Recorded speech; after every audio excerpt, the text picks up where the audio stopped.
I think you can't effectively undertake a leadership role where you lead others unless and until you have a firm sense of what it takes and means to lead yourself.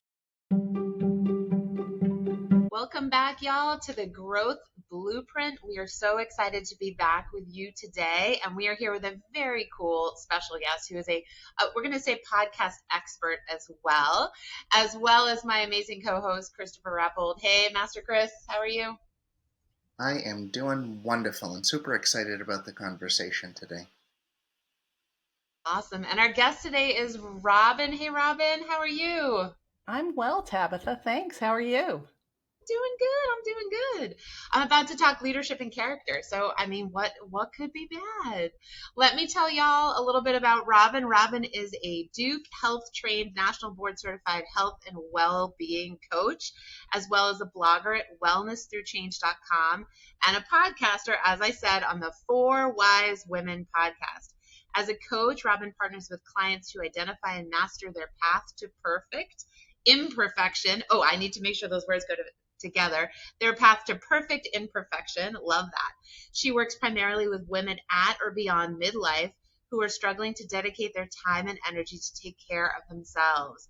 As a mother to 3 grown daughters and a recovering attorney turned nonprofit executive director who has survived the busyness epidemic, burnout, and feeling stuck, Robin dedicates her skills, experience, and knowledge to helping others uncover and pursue the changes they need to make to achieve their optimal state of wellness.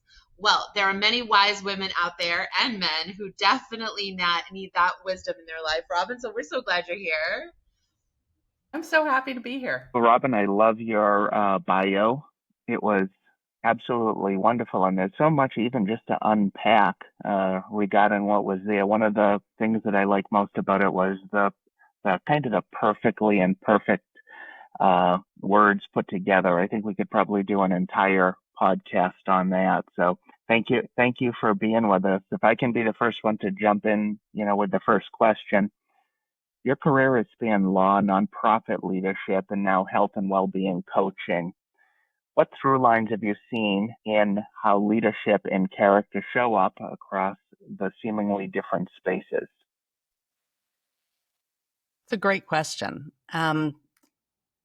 Leadership and character show up in every space humans inhabit, don't they?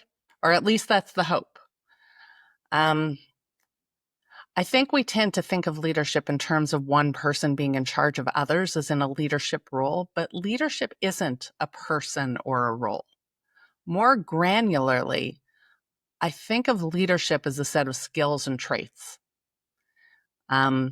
Skills, communication, decision-making, continuous learning and listening, adaptability, empowerment, delegation, things like that.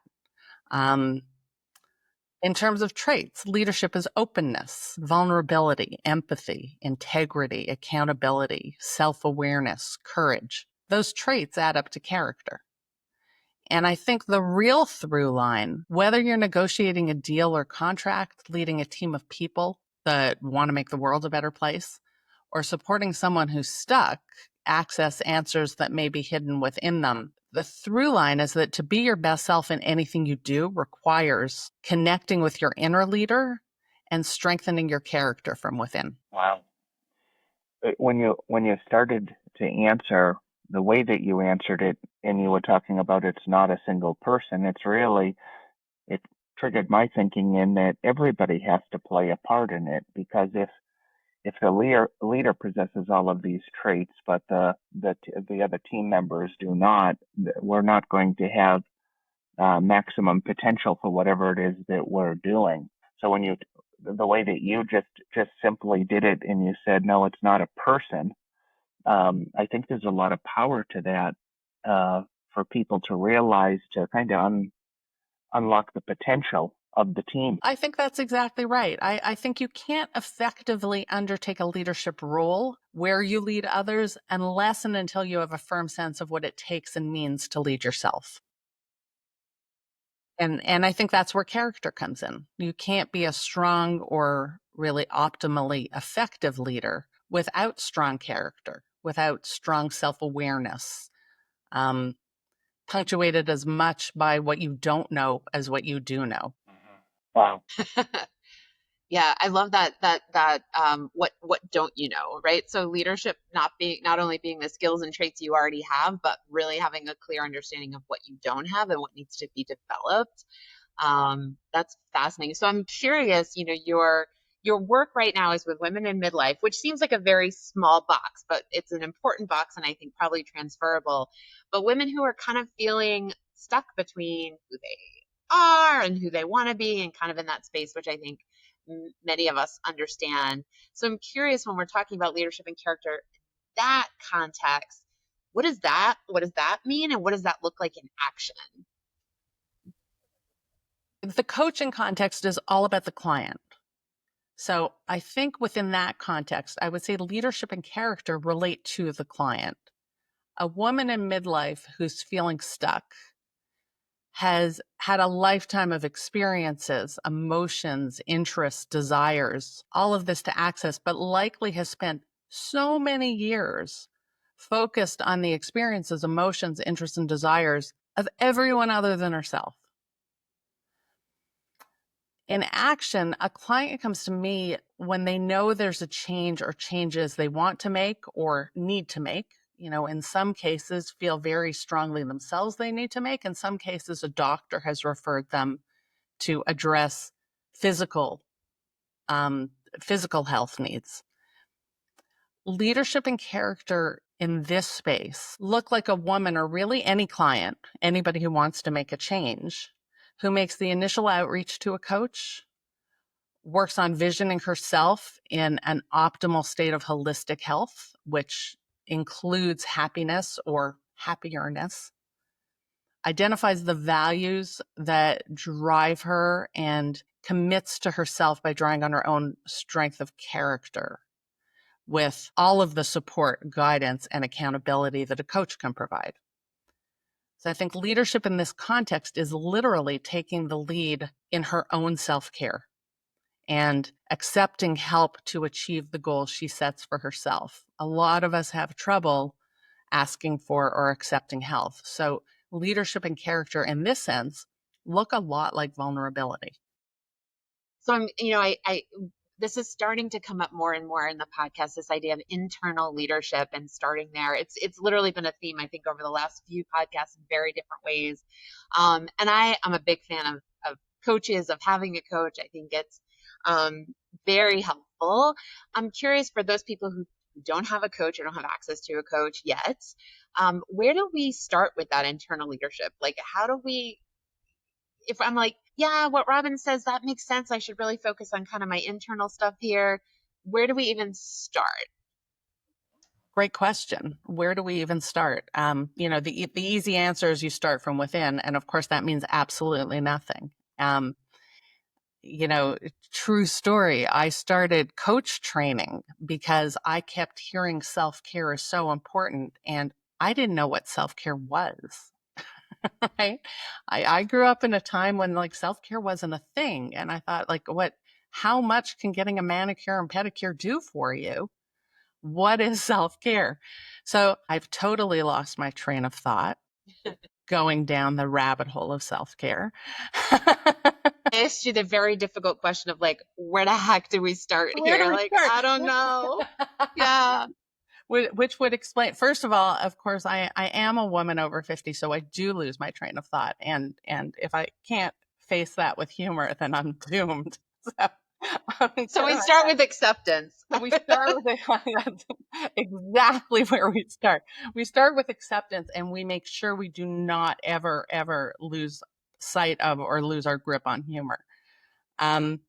Where do we start? I think it's probably different for different groups of people. I think for women, particularly women of a certain age or at a certain stage of life, I think you start to access inside yourself by communicating with other women.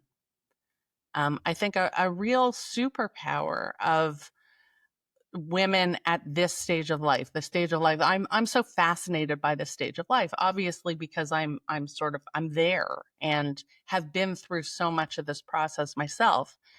The superpower of women at this stage is female friendships, right? Your support network. And we so often don't see ourselves clearly and lose sight a little bit of who we are and can't figure out how to access all of that.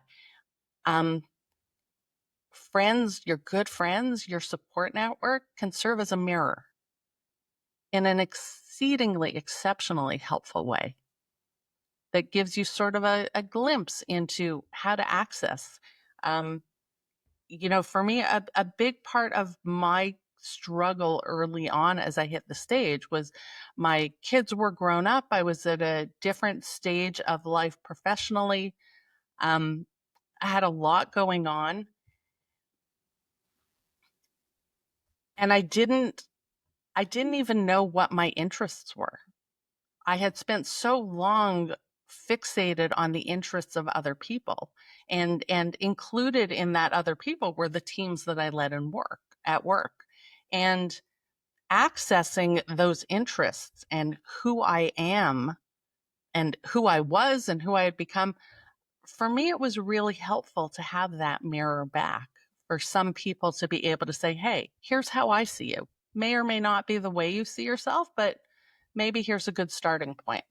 Love that honest, that candor from people who are coming at it from a loving, understanding space. I love that. And I think one of the things we haven't talked about on this podcast a lot is this idea of self-care and how it shows up in leadership. And as a woman of a similar age, I have the same reaction to self-care. I'm like, self-care. I don't even it has taken me so long to understand what that means and what that means for me. And I think we haven't really address that in terms of leadership, in terms of strength of character, in terms of being in community and partnership and workspaces with others. So I appreciate that. Well, thank you for that. I think we grew up sort of, we were the buck up generation. Just, deal with whatever comes, put your head down, plow through. You can do it. Nothing you can't do. Don't let them see you sweat. Don't air your dirty laundry. We were like the world of cliches. And self-care, I mean, what are you, weak? And then you get to a certain stage and your coping mechanisms don't work quite as well as they used to. And things that you had suppressed for a long time just tend to bubble on up because it's not like they went away. And at some point, as long as you're open, I think openness is one of the most important traits that anybody can develop, either have naturally or develop. I think as long as you're open, you can change the perspective and realize there's nothing weak about taking care of yourself. It's, you're on an airplane and you're putting your oxygen mask on first. If you don't take care of yourself, even if your mission and purpose are to help other people or do things for other people or be the best friend, boss, anything, if you're not taking care of yourself, you're no good to anyone else.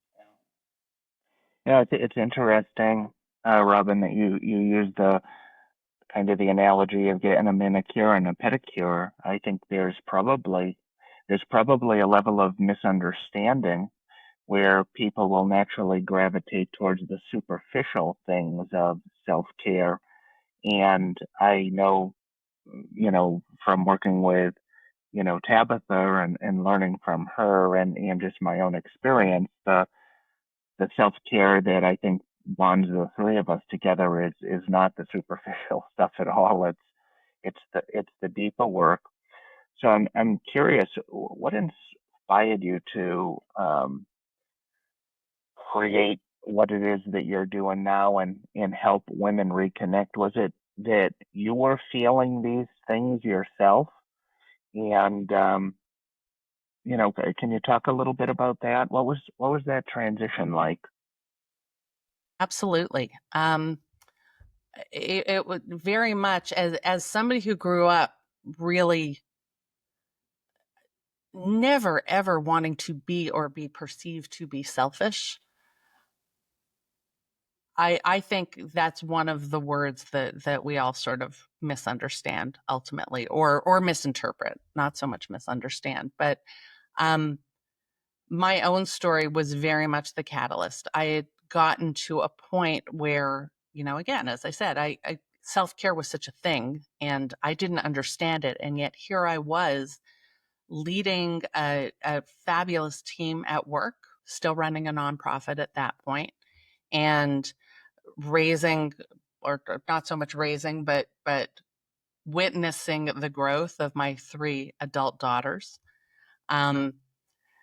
seeing what some of my friends were going through, and certainly everything I was going through personally. I enrolled in Duke's coach training program to be a better support to all of them and to myself. That was really the catalyst. My own story was the catalyst. That's how I started. And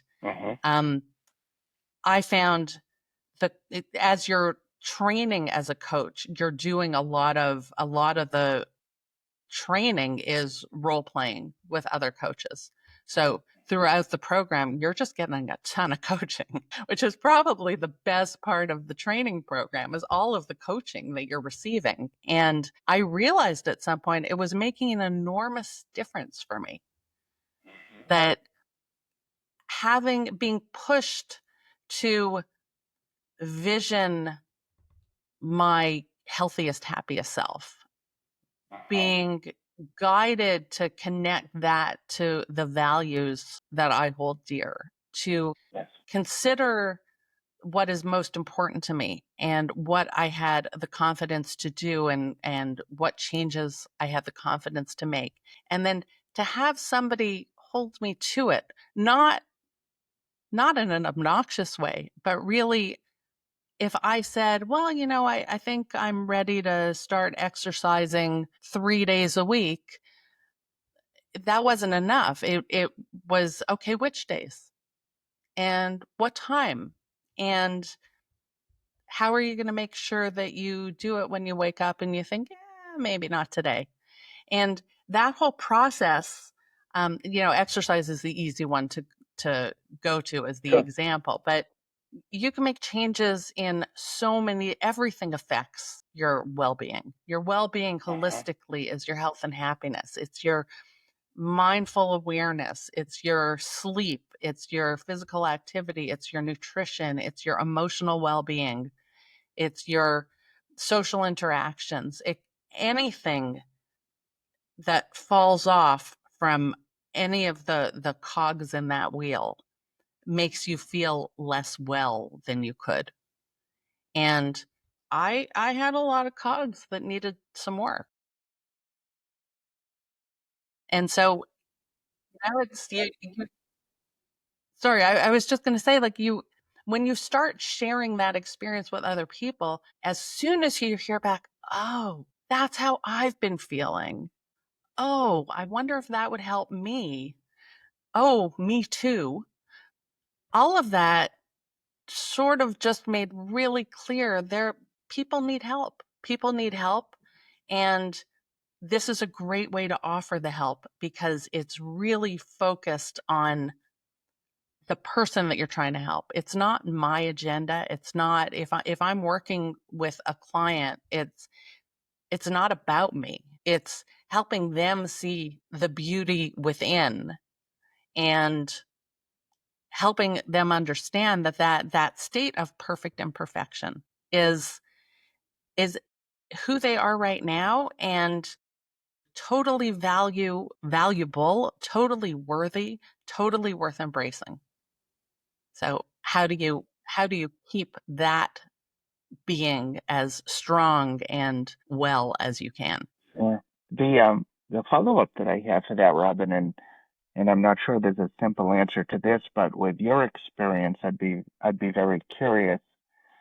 My thought is that some people may not embrace coaching because their experience has been, they've gone to a seminar or they've done a program, and they get motivated for a very short period of time, and then they go back, and we, as humans, we fall back into our same old habits. So could I ask, can you speak about what needs to be in place for it to be effective and lasting in your I experience? think, Yeah, absolutely. I think what sort of sets coaching apart from some of the other processes is in that the first session or first couple of sessions, you spend a lot of time working with a client so that the client can articulate their vision for themselves. And not just a vision isn't, well, I want to be 20 pounds thinner. The vision is who you want to be, what you want to be able to do, what what's impeding you from being that person now, what would make the difference, and tying that to values so that through the course of the coaching sessions, you can always come back to the vision and values. You can always ground the person back in what they've identified is most important to them, what it is they want to achieve. So it's not just setting a goal, it's setting a goal within a context that really matters to a person. So right from the get-go, it's really clear. And then as you continue to work, it's always about helping the client to identify their action steps and the goals that they want to achieve 3 months from now, 6 months from now, and the steps that they'll need to take a little bit at a time, small steps to lead to the bigger changes. And as long as you're taking the small steps and you're committing to them and coming back to your coach, talking about how it's gone, talking about in the interim. I typically meet with people every other week. Sometimes if somebody really wants to, once a week is fine. But sometimes you want that a little bit more time in between so that you can really assess what worked for me, what didn't work for me, what can I commit to going forward, and then come back in 2 weeks where, whenever, if you're preparing a presentation at work, those few days leading up, you're going to be working on it. You're probably not working on it the full 2 weeks, but you want something to present. Or if you're attending a meeting, you want something to report when the questions come to you. So people tend to sort of, if they know that somebody is on the other end and is waiting to hear and ultimately is holding them accountable in that way, people tend to do what they say that they'll do, or at least many of us have a better chance of doing what we'll say we're going to do because there's somebody there holding us accountable. I also think having it set up as small actionable steps, consistent actionable steps, recognizing that it's the small steps that will lead to the big change over time. And because they're small and because you're consistent and because you keep coming back to them, you're creating new systems. You're really creating habits. And that's what gives you the opportunity to make it sustainable. Right? We can all have goals, right? We can all set goals for ourselves, and some of us will reach the goals and some of us won't. So goal setting alone is not enough. I'm curious. I'd love to dig deeper into that. One of the things I think is so interesting about you, Robin, is you've led people in some really different spaces, right? From like the legal field to nonprofit field, which is its own thing, and now this the coaching. They're very different in some ways, and in helping people kind of get where they need to go. I'm curious how you balance structure, spaciousness, like those two things to really foster growth and accountability. And what are the things you've seen as through lines through all the fields you've worked in that really work in terms of striking that balance to kind of motivate and elevate people? I love the way you framed space as spaciousness. I think that's a really effective framing of, there's a lot of talk now about making space and holding space and taking up space. I think structure and spaciousness and accountability are critical elements for successful systems changes. And they work together to foster growth. So there is the odd person out there that doesn't do well with structure, but most of us respond to structure. Most of us need, not oppressive structure, but most of us need structure in our lives. Right, a body in motion stays in motion. If you get yourself going, you'll be more likely to do more, particularly within a structured context. If you never get going, then you don't have the structure, then it's really hard to change a system that way. So structure, I think, is key. Spaciousness, to me, means a lot of things. I think, and all of these words, I think, mean a lot of things. Spaciousness is a little bit of giving yourself the space and the grace to do the things that you need to do, to grow. And I think all of it, whether you're an attorney and you're negotiating contracts or a deal or litigating a case, or you are leading a team at a nonprofit, or you are coaching women at midlife, it goes back to what I said earlier on. All of it, the through line is the internal leadership. It's, in the attorney situation, it's the internal leadership within the attorney, also the attorney giving the client the space and the structure to explore their own leadership. What does the client really want? What is the client trying to get out of this? And how do you best serve that client? When you're in a nonprofit, I was executive director or managing director of several organizations over a long period of time. What space did I need to be able to envision what the organization could do and would do, and what space could I create for my team at any of these organizations so that each person could take advantage of their own space and maximize their own productivity and hone their own skills. Ultimately, same thing with coaching. How do you give the space to a client to dig deep and empower themselves? So I think growth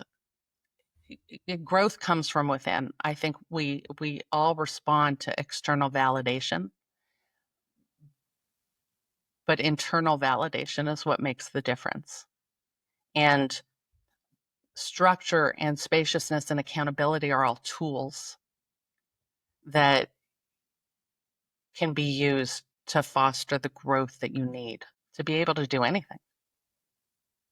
That I love that. I think for me as a woman in midlife, that space concept was really eye-opening for me, right? From being on that train of like go as fast as you can, as far as you can, to understanding that not only as a human, do you need space to recoup and restore, but also slowing down and creating that space actually makes you more productive and more efficient and all of those things that I wanted to be. I think that's a mind-blowing paradigm shift for so many people when they sort of feel it and see it. So I appreciate you naming that. Completely agree with that. I think you need to slow down to speed up your growth, to speed up your openness, to speed up your vision of possibilities and opportunities. If you don't slow down, you miss everything. Or you miss the good stuff. It's the good The stuff. important stuff. Yeah. You never For somehow you never manage to avoid the bad stuff, but the good stuff is out there, but easy to miss if you don't look up. Well, the same thing in martial arts. We have a saying in martial arts: slow is smooth and smooth is fast. And sometimes if Love that. somebody's right, slow is smooth and smooth is fast. If somebody's trying to get to that vision they have of what speed looks like, and they don't take the time to slow down first and make it smooth, they'll never achieve it. Robin, I'm wondering, with all of the work in legal and nonprofit and now coaching, is there a story you could share with us about the difference growth and in leadership his growth in character and leadership has made in somebody, and the transformation maybe that you had the chance to see? I think a few, I think I have a lot of stories. I have I have had, and I think mostly I think back to my time. I ran nonprofits for almost 18 years and Mm-hmm. led a lot of teams. And there's nothing more gratifying than seeing members of those teams ascend to leadership positions in other organizations. And I had the privilege of working with just some incredible, incredible people who then have gone on to do outstanding things. And, nothing is, I used to always say my dream in life was that somebody would write a book one day a day and I would have like my name somewhere in the acknowledgments. And I've gotten over that dream. Though my daughter has published books, and so she always puts me in the acknowledgement. So I guess the dream has come true. Nice. But but just as gratifying has been outreach from different people that I have worked with and mentored and coached over the years that have let me know what a difference it made or what a difference I made. And that means everything to me. I see the people that I work with, and I'm very careful to say work with, not the people I lead, not the people who work for me. The people I work with are the people I learn from. I learn from them. They learn from me. There's nobody, maybe nobody is a strong statement. Very few people that bring nothing to the table, right? Uh-huh. Most people really bring something. Most people add some value. And too often we expect each person to be the whole package. But instead, if you're open and you're listening and you're empathetic and you're a real leader or an effective leader, which is what I've always tried to be for myself and for all of my people, well, then you don't try to make people what they are not, but you let them really, really, you guide them, you support them to flourish as they are. And so to see that happening has always been very gratifying. And yet, interesting thing, I think possibly the story where I witnessed someone's character deepen in the most profound way is myself, my own story. To me, this was a real journey. I very quickly, long story short, I got divorced after 22 years of marriage. I was 49 years old. And so entering this stage of my life where I was like, oh, okay, this was unexpected and don't really know how to deal with this and don't really know who I am anymore because I've been so focused on my family and my work. And I don't even know if there's another part of me. I started to really explore my character and to really understand who I am, what I need, what I want. What I want was never an issue before. Not, I wouldn't even say never a priority. Like, it never made it anywhere on a priority list. It just wasn't a consideration. And so I went through a real process and emerged as a much stronger person. And I think I was always a pretty open person and a learner. Always, I would have always considered myself a lifetime learner, and a person who was always very interested in people.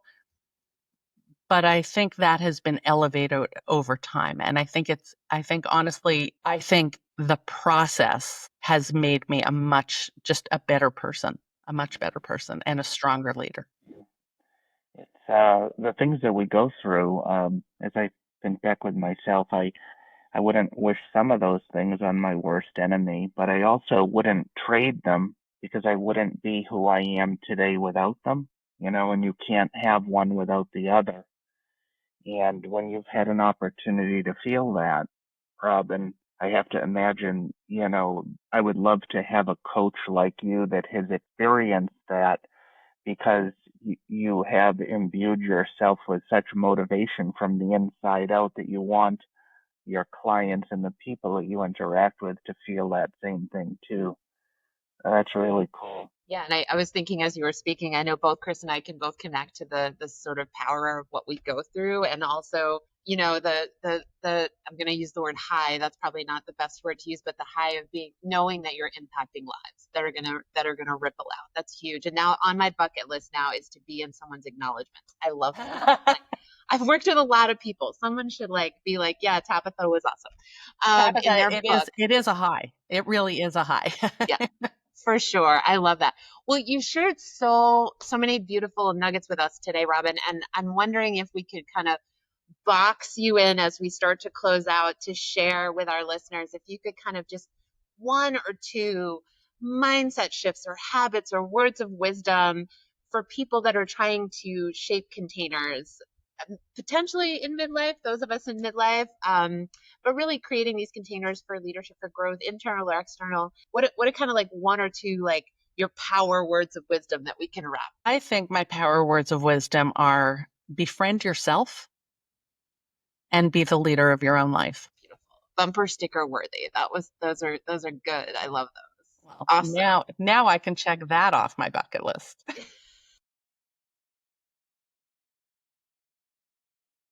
I love it. Thank you for those. Oh, Robin, I wanna thank you for sharing your time with us today. It's our goal, and the genesis of how Tabitha and I started this is just two people that love this kind of topic. But our goal really is to be able to take this from in people's mind a nice to have to know this is absolutely a must have to be able to unlock the potential within yourself, a team, a nonprofit, a department, whatever. And I think for the people that listen to this podcast, I think they're going to get a lot of inspiration from your words and your perspective on what you do. So, thank you. Thank you so much for sharing today. I really appreciate that. And for all of our listeners out there, thank you for joining us on behalf of myself and my partner, Tabitha May-Tolub. We appreciate you being with us today. Please subscribe if you haven't already subscribed so you don't miss an episode. And please share the growth blueprint with others. I promise we'll continue to do our best to bring great minds like Robin to each and every episode, and help to strengthen your understanding, our understanding of the importance of this topic. So again, Robin, we thank you. And to all of our listeners, we look forward to being with you next. Thank you. This was so much fun.